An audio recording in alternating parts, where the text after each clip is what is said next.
اوكي، مين انا؟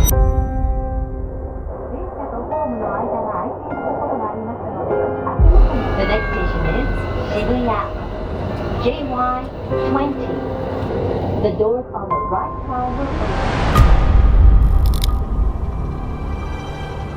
يما شو الاخبار؟ انا بس بدي اطمنك انه وصلت على اليابان الحمد لله.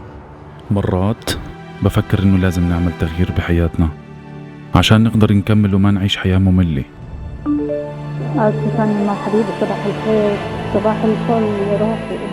لهيك أنا شخص قدمت استقالتي من شغلي لأحقق حلمي وأسعى وراء التغيير. 28/1/2024، وهون كان بعد لي 6 أشهر لأقدم استقالتي. كمان 6 أشهر على اليابان. شايفين هذا المكتوب؟ هذا مكتوب الاستقالة تبعتي. بعرف إنه هالطريق مش راح يكون سهل وبده استمرارية وصبر، بس الإيمان بربنا بخليني أكون مطمئن. فلهيك حجزت كرت ذهاب فقط باتجاه واحد. هاي البوردنج باس صار جاهز. بصراحة مش عارف شو راح يصير لقدام، بس كل اللي بعرفه إنه أنا متوكل على ربنا وماشي بهذا الطريق. توكلنا على الله حبيبي. إن شاء الله تروح وتجي بالسلامة. فقبل لا نبدأ يا جماعة اعطونا اللايك واشتركوا بالقناة. يا رب يا حبيبي، والله يوفقك يا روحي انت.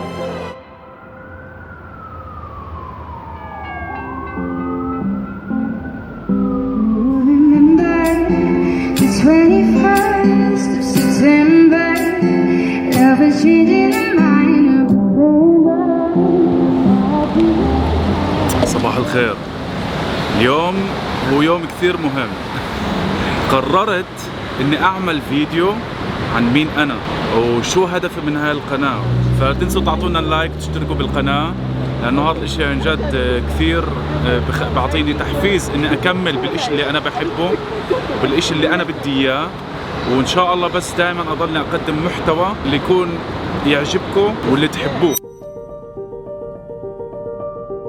طيب، اول سؤال هو من وين انا؟ انا فلسطيني، عمري 29 سنة.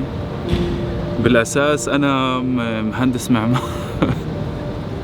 بالاساس انا مهندس معماري، مخلص تعليم من 5 سنين، واستقلت قبل شهر تقريبا. قبل ما ابلش انا موجود حاليا بطوكيو بهالرحلة التشرد. استقلت من شغلي لأنه كنت حاسس حالي كثير محبوس، وبنفس الوقت أخذ لي كثير وقت لأنه استقلت. قعدت تقريبا 4 سنين لو وصلت لهاي الخطوة. طبعا الحمد لله دائما وأبدا إنه عن جد ربنا أطعمني إنه قدرت أساوي هيك إيش، إنه أصل لهاي المرحلة، وربنا يطعم كل حدا يروح يصل لهاي المرحلة. لأنه في كثير ناس حكوا معي بعد ما نزلت الفيديو التعريفي عني بالإنستغرام.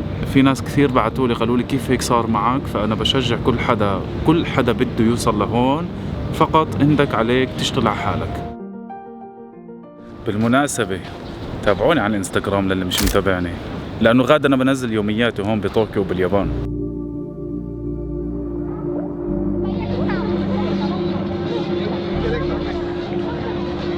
شو شغفي بهاي الحياة؟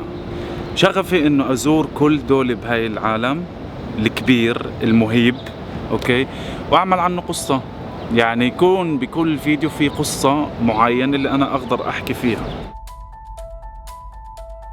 مش مهم شو، ان كان اكل، ثقافات، اماكن غريبة، شغلات غريبة، كل اشي بشوفه قدامي. فأنا بهمني كثير إنه أعمل فيديو توثيق عن الشيء اللي أنا بروح له.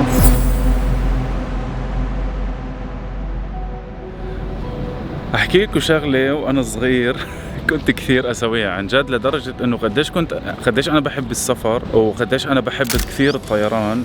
أول مرة أنا بحكيها بالفيديو. من وأنا صغير، لما كنت صغير أسمع طيارة هليكوبتر فدغري اطلع على السطح بس عشان اشوفها. كان هو هذا شغفي لهذا الاشي، انه بس لمجرد اشوف طيارة انا كثير انبسط. او مثلا هدول الطيارات اللي احنا بنشوفها زي مثلا طيارات الزراعة. انا بحب الفن، بحب اشي اسمه فن، بحب انه اشي اسمه كرياتيف. عشان هيك انا فتت وتعلمت مهندس معماري. فلما فتت على الموضوع وتعلمته، خضت 5 سنين تجربة بالموضوع، وحسيت حالي انه انا كثير محبوس. فأنا وصلت لوضع إنه عم بحكي لحالي كل يوم، كنت أسأل حالي شو أنا بساوي هون؟ هل فعلا ستيفان هذا الإشي اللي أنت بدك إياه لكل حياتك؟ فأخذ لي صراحة كثير وقت لتنو أخذت هذا القرار ولتنو أستقيل، وبالآخر لتنو استقلت من شغلي، لأنه كثير كنت مقيد. يعني أنا من البني آدمين اللي بحبش الناس تقول لي شو تساوي وشو ما تسويش وشو تعمل وشو ما تعملش وشو تحكي وشو ما تحكيش. أنا رحت على منصة أو على إشي اللي بقدر أساوي فيه شو ما بدي بالحياة، طبعا على حسب الشغلات المنطقية اللي احنا عايشينها وحسب قوانين الحياة اللي احنا عايشينها.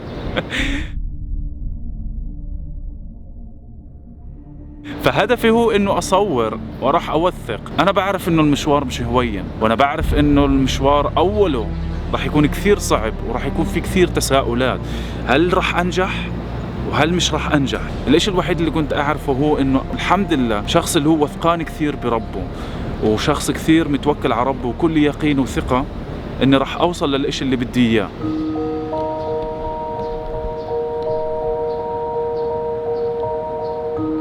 فإنك تدعمني هذا الاشي كثير بعني لي، يعني حتى لو انه بلايك. يعني في ناس بتيجي بتقول لا لايك بيفرقش لا صدقني، لايك على لايك بيفرق. لما انت تعمل لايك وهو يعمل لايك صدقني هذا الاشي بيفرق، وبعطيني كثير تحفيز اني اقدر اكمل بالمجال اللي انا بحبه، اقدر اكمل بالمحتوى واقدم لكم محتوى اللي يعجبكم وتحبوه.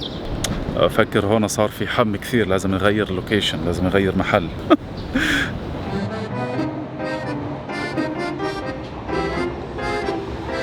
طيب اوكي، عودت اجيت على الهوستل. حبيت انه احكي بس هيك برواق بدون ضجة. كل اللي بدي احكيه انه انا كان في كثير عندي مخاوف انه انا عمري 29 سنة، انا كبرت، شو بدي اساوي ومش شو بدي اساوي. بس لحد ما قريت هاي الجملة ادركت تماما انه العمر مش مهم، ولازم تساوي الاشي اللي انت بدك اياه وبالاخر تشوف شو بصير معك. الجملة بتقول بالانجليزي لسايمون سينيك: It doesn't matter when we start, it doesn't matter where we start, all that matters is that we start. يعني انت فقط عليك انك تبلش وتخطي الخطوة اللي انت بدك اياها، وبالاخر بتشوف شو بصير معك. واولا راح يكون في اغلاط، اولا راح يكون في شغلات اللي راح تتعلمها، اولا راح يصير معك شغلات اللي انت مش متوقع انه يصير معك، بس انت المفروض تتعايش مع هاي الشغلات، بس انه مفروض عليك بس تبلش. هذا اللي حبيت احكيه، وهذا هو انا. وللي بحب عن جد يدعمني عن جد انا كثير بقدر وكثير ممتن لكل شخص بدعمني، وكيف ما حكيت حتى لو بلايك. شكرا كثير، بنشوفكم في فيديوهات الثانية. لا تنسوا تعملوا اشتراك للقناة. سلامات. انا ما بعرف ان حكيت كفاية ولا قصرت. وانا بحبك كثير كثير يا